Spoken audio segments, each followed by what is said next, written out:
সব দিক থেকে বেড়েছে, সবচেয়ে ভালো অভিনয় বেড়েছে, ফাটিয়ে দিয়েছি আমি, আপনি ভাবতে পারবেন না। 11 তারিখের পরে না কেউ কোনো কথা বলতে পারবে না এই অজিতের পারফরমেন্স দেখে, ভাবা যাচ্ছে না। বোম্বের মানে বোমকেশও ফেল, প্রজাপতি না, এটা পাখির মতো উড়বে।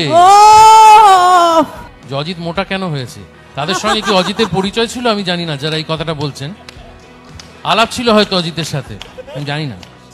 কিন্তু আমার মনে হয়েছে যে আমারও প্রথমে একটু অবাকই লেগেছিল যখন দেব আমায় ফোন করে বলল অজিতের চরিত্রটা তোমাকে করতে হবে, একটু অবাকই লেগেছিল, যেমন সকলেরই লেগেছে। আসলে আমরা যে অজিত দেখে এসেছি শৈলেন মুখোপাধ্যায় থেকে রাহুল অবধি, কেউই তো ঠিক আমার মতো ছিলেন না। আবার সেখানেই আমার জোর সবচেয়ে বেশি যে ওদের মতো আমি নই, একদমই আলাদা। তবে আমার মনে হয় কাজটা করার পর, কাজটা দেখার পর কথা বললে ভালো হয়। আমার মনে হয় আমি খুব ভালো করেছি এবং সেই ভয়বোধে রাহুল আজকে আসেনি।